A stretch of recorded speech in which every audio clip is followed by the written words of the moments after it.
Hello and welcome again. Today we've got some more suggestions to help you fill that piggy bank. I'll be showing you how to make shirts last a bit longer. And I've been experimenting with some bargains from the butcher. His bill makes a large dent in most weekly food budgets, but a little knowledge can save you quite a bit of money. Here in Aberdeen, we have some of the best meat in the country, so who better to advise on choice than an Aberdeen butcher? Come and join me with Jim Paxton in a butcher's shop. Jim, what kind of meat should we be buying to get good value for money? Well, fairly lean meat. Steak mince, for example, silver side, round steak, something that goes a long way, and no fat, so there's less waste. Now, there's mince and mince, isn't there? You know, you can buy good mince. You said steak mince. Oh, aye. Well, and you go down the road and you see mince maybe 20 pence a pound cheaper somewhere else. Why is there this difference? well, if you want a lot of fat left in the pan, well, you buy a cheaper mince, because it obviously must be more fat in it. Can you tell the difference? Oh, aye. Well, an example is here. We've got some steak mince, but we just use the one quality, the steak mince, and then you've got the beef mince in the front. So it's worth paying for the more expensive one? Well, this is very true. The difference may be anything from maybe 20 to 40 or 60 pence, but value for money, that is what's to be buying. And liver? Liver, you've got the liver here, it's been well trimmed, and the liver scraps. Now, this is well trimmed, which makes it a wee bit dearer, but then the liver scraps is a thing that's never used. I mean, it's, that's a total waste. People just don't want it, but I mean, it can be made into various things. What would be the difference in price? Difference in price would double the price. Well, actually, a bit more than double the price. The liver scraps would be about a third of the price of the liver. So what do you do with them? Well, you can make patty, or you could make a dish of similar sort of quality. Well, I think I'll be taking some of this bargain home and seeing what I can make with it. Well, what else have we got here? Oh, we've got beef olives. They can be filled with sausage meat or oatmeal stuffing, and that's done with sausage meat. And that works out quite an economical buy. Well, they work out about 80 pence. Round about 80 pence. There'd be enough there for two, and of course... There is indeed. You could make your own beef olives and buy good steak. This is it. Buy a good steak, flatten it out, and whatever filling you want to put in, you just put that in. There's a nice selection of bones there. Aye, well, this is a skink bone and a marrow bone and a ham hock, or a ham end. Are bones expensive? Well, we don't charge for a bone because the customer's buying beef, so it's no policy to charge for a bone. Look for the right butcher. Now, are there any cuts that we're not using that perhaps we should be trying to use? Well, we should be going more for the likes of this round steak and the silver side. For expensive ones, but cheaper things. Is there anything cheaper that we might be making use of? What's this here, for example? Oh, well, this is the oxtail, and there's the back vein. The oxtail you can make some fine stews and soups with. It doesn't look like an oxtail to me. Ah, well, but I mean, there's the tail. There's the tail. It's a wee bit fatty.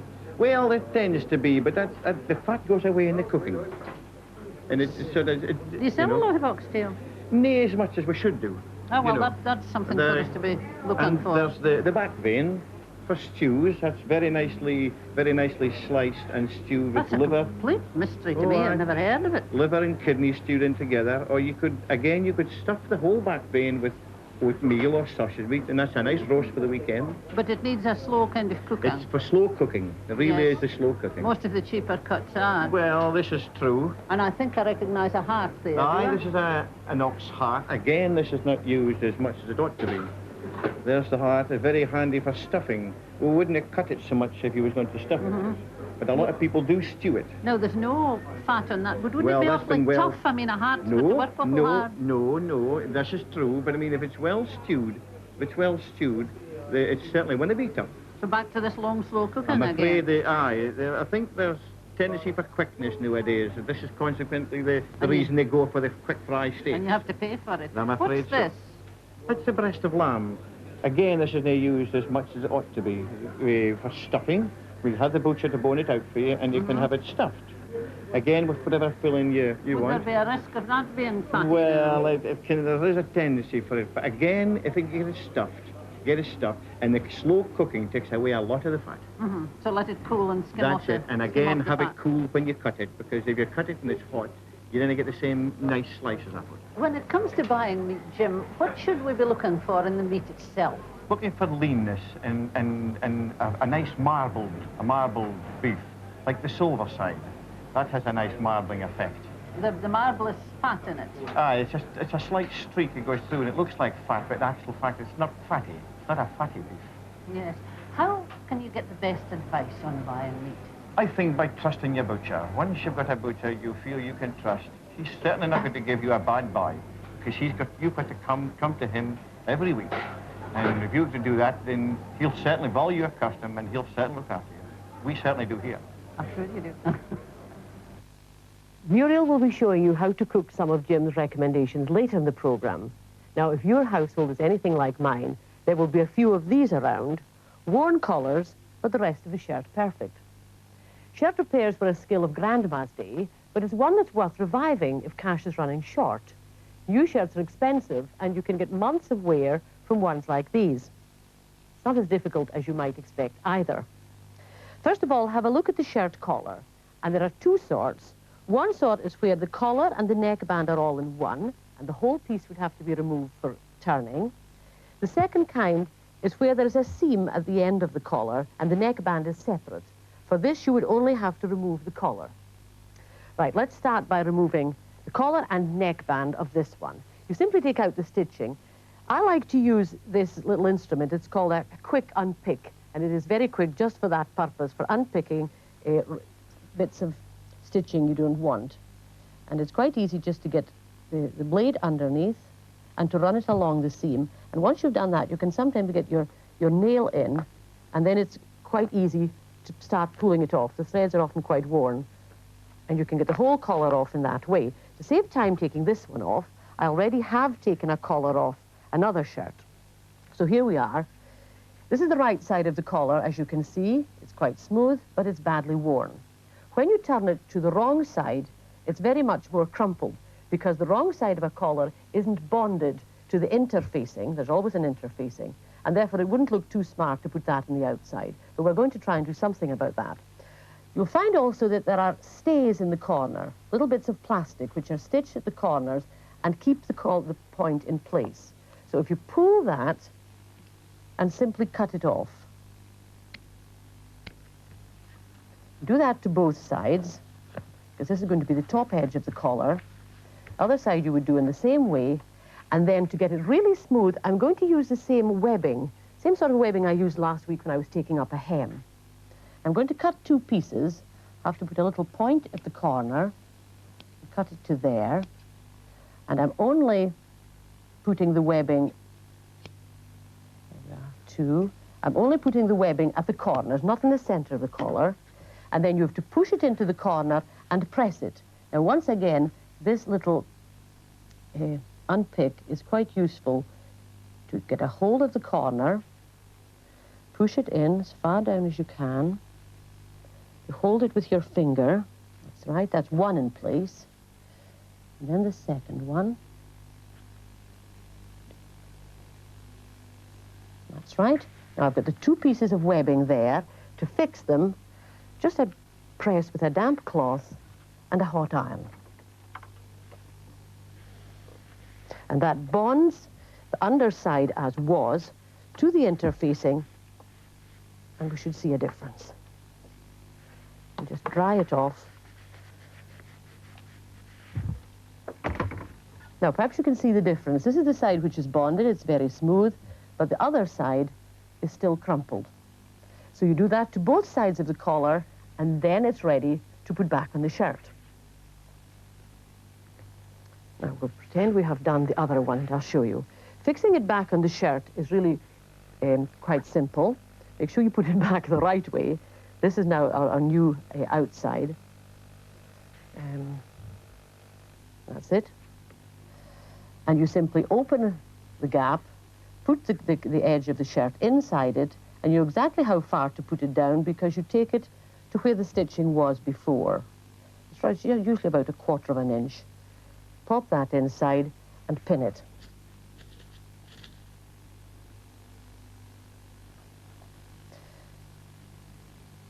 Once you have it pinned all the way around, tack it in place And then you just do one row of machining, and that should be enough to hold both layers of collar together.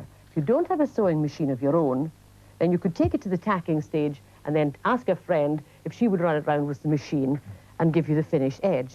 I have one finished to show you. I've already stitched it, not to waste time machining. And here you can see the stitched row holding the new collar in place. Now, the only thing you will then find is there's no buttonhole at the side you wanted, because it'll be at the opposite side. So you then have to make a buttonhole, or better still, persuade the gentleman who's going to be wearing it that he doesn't really need to wear a tie with it, and he can wear an open-necked shirt, and that saves you having to make the buttonhole. Since a shirt like this costs about £7 upwards, making it last longer is a really worthwhile saving. So try one. You've nothing to lose. And if it doesn't work, well, I've got some ideas about using redundant shirts in a later programme. So shall we say that's at least £5 per shirt in the piggy bank?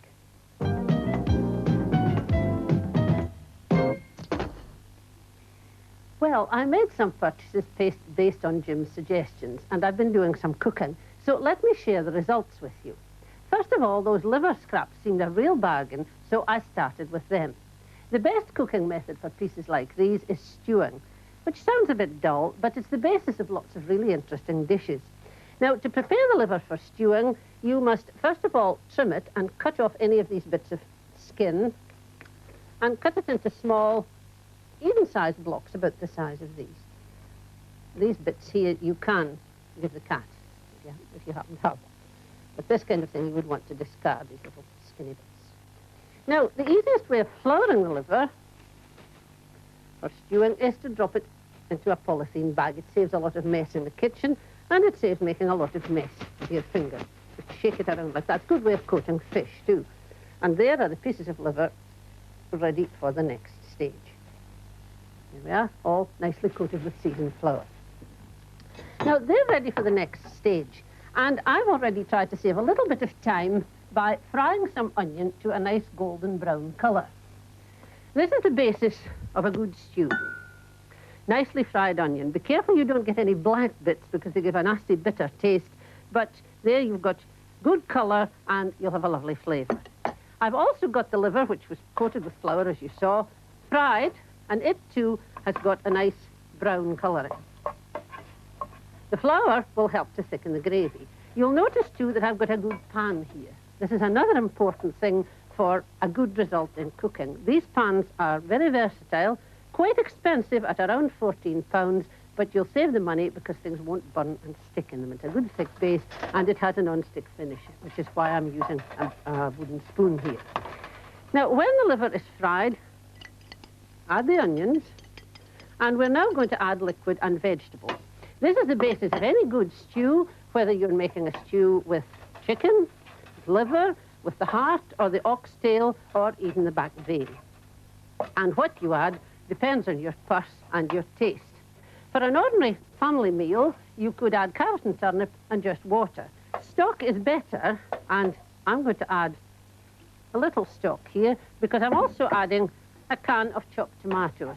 The acid in tomatoes does help to tenderize tougher cuts of meat, and it's also something that takes away a little bit from the strongish flavour of the liver, if anybody in the family isn't too keen on liver. Soaking it overnight in milk is a good idea too. Now we add salt and pepper for seasoning. And if you're keen on herbs, well, experiment a bit. That's what cookery is all about. We bring that to the boil and then leave it to simmer for about 3/4 of an hour, covering the pan. You could put that in the oven, and this particular cooker has a slow oven setting, which is ideal if you want to do any really slow cooking. You could put it in a casserole in the oven. If you want to go for the real cordon bleu stuff, you could add wine and more exotic vegetables like peppers or mushrooms. But I've chosen to serve the liver dish here, on a bed of rice with a nice gravy poured over it. This is just a single helping. Garnish it with a little tomato and some parsley. And the whole dish, pound of liver, enough for 4 people, cost just under £1.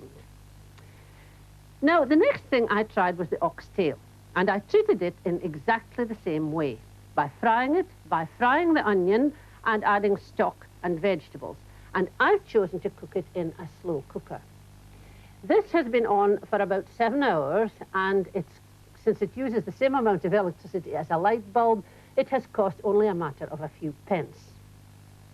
A slow cooker, it may seem a bit expensive. This particular model costs about £29, but it is in fact also a deep fryer. You can remove the slow cooking crock and you're left with a deep fat fryer. There's a frying basket and a charcoal filter lid supplied.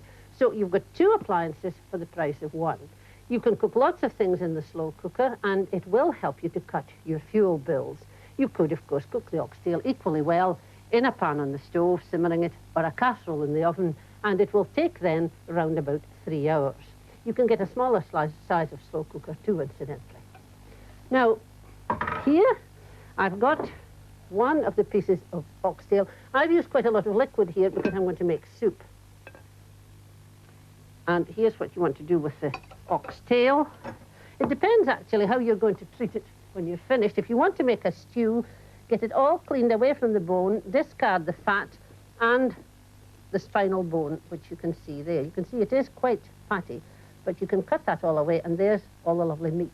Now, you can cut that in chunks and serve it with, thicken some of the gravy and serve it with the vegetables of your choice, or you can put it through a blender or a mincer or chop it up finely and make it into oxtail soup, which is what I have done here. Just a small helping to let you see. And there's your oxtail soup. I might have mentioned that since it is so fatty, the best plan is to tip the whole thing out of the slow cooker overnight and put it in the fridge. And then you'll get a nice bowl of jelly with the cake of fat on top, which you can easily skim off. I tried cooking Jim's heart, well, not Jim's heart, but heart, and I was a wee bit disappointed because it turned out rather tough. Let's get this out of the way. There's a simple answer to this. You may be disappointed sometimes with cheap meat that it does turn out a little bit tough, but whatever you do, don't give it to the cat, because the answer is a little mincer. Mine is quite a cheap one, costs about £7. You can't buy this model now, but you can buy a very similar one, and it fixes onto the worktop, we hope, by suction. There we are. Do be careful when you're putting meat through that you don't put your fingers in. This is some of the rather tough heart, and you can put any leftover vegetables in as well. They add flavour and moisture. And there it is, coming through the mincer. And you can see you're getting quite a nice paste. I had a little through already. To that, you add some bottled sauce, if you like, plenty of seasoning, so that it's just a nice, moist paste. Put it into a pastry case, and here you have a really tasty dish. I lined a flan tin with pastry, spread in that mixture, more pastry on top, and bake it in a hot oven. This makes a nice packed lunch, or something that you could take on a picnic. The other piece of meat Jim mentioned as a good buy was flank of lamb, or breast of lamb, according to what area of the country you live in. And I've chosen to stuff this with an oatmeal stuffing. Always popular in Scotland, and it's a very nice, savoury one. The piece of meat comes flat, and you spread it out on the table as a flat piece of meat. Spread it with the stuffing, rather as if you were filling a Swiss roll, and then roll it up and tie it. Now, the tying is a little bit tricky, and I've left the string on to let you see how it's been done. I've also left some of the stuffing in the front so that you can actually see what it looks like, because we haven't cut the roast open. If you find that tying it up this way is a wee bit too difficult, you could use some help when you're doing it. You can also prepare it by cutting the piece of lamb in half, or getting the butcher to trim it into 2 nice squares for you, and treating it like a sandwich, so that you have one piece with the skin down, then you spread the stuffing, and then the other piece on top, and tie it up like a parcel. Although it isn't just quite so nice that way. Now, I think you'll agree that there should be something here to suit every taste. Full details of all the dishes are in our fact sheet, and although meat prices vary throughout the country, Jim and I have tried to show you that there are very considerable savings to be made. 25 pence here, about 12 pence for a helping of patty, and £1.50 for enough roast for 3 people. So that's good news for anyone.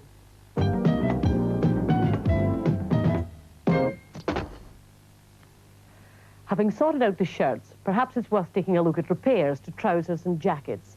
Rips and three-cornered tears are the commonest disasters. Today I'm going to mend a pair of jeans and a skirt. Jeans have been slit with a nail, and the skirt has a three-cornered tear in it. The method of repairing both of these is similar. And I'm going to turn it outside in, and you apply a patch to the wrong side of the garment. First of all, tidy up the tear. If there are loose threads hanging about, we'll cut these off. That's right. Making it tidy, and you put a piece of similar material, or the nearest you can get, to the wrong side of it. Never throw away a pair of jeans when they're finished. Always keep them for patching and mending. Got this little bit of denim here, and I'm going to apply it to the back, but we have to use some material to stick the two bits together, and that's where I use this blue webbing. It's like the one I used previously, but it's a bit stronger, and it's recommended for jeans, and it's also very good for taking up hems if you don't have a sewing machine. So put the bit of webbing behind it, apply your patch, and then once more press it, damp cloth and hot iron. You'll notice we haven't needed the sewing machine at all today. We have needed the iron and this magic webbing. Don't pull the patch off too soon afterwards. The manufacturers recommend that you leave it for at least about 10 minutes in order for it to set properly before being too inquisitive. And we'll turn it this way out and have a look at it. Now there are threads on the outside which we haven't cut off. We'll do that.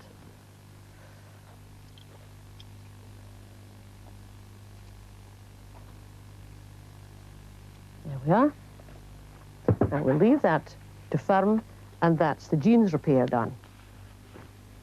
The skirt is similar. Three-cornered tear and lots of threads hanging around it. So we'll turn it outside in. Put it on the ironing board. Again, cut away loose threads to tidy it up. If you have the same material, then use that for the patch, of course, but you don't always have that. In this skirt, I don't, for example, and the hem is too short for me to be able to take anything from the hem. You can sometimes do that with gents' trousers, take about an inch off the inside of the hem. However, what I did find at home was a piece of black material about the same weight, and we're going to use that instead. 1, 2. Place these on. Place on the material.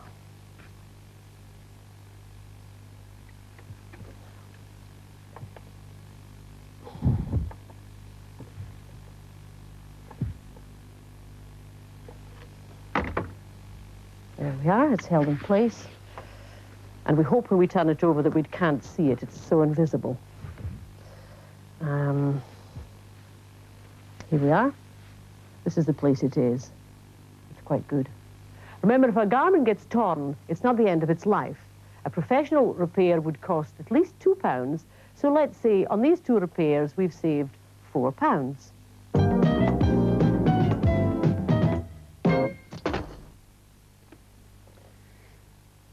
Well, I must say mending's not my favourite job, but it does release money for other more pressing needs. Yeah, like an oxtail or 2, maybe? The choice is yours. Anyway, that's where we have to leave you this week. If you would like a copy of our fact sheet with details of all we're doing in the programme, write to Grampian Television, Queen's Cross, Aberdeen, AB9 2XJ. I'll just repeat that. Grampian Television, Queen's Cross, Aberdeen, AB9 2XJ.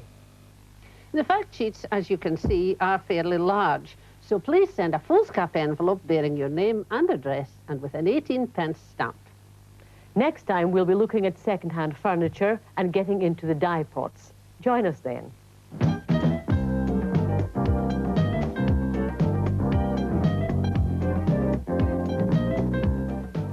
And Pennywise will be back at the same time 2 weeks from now.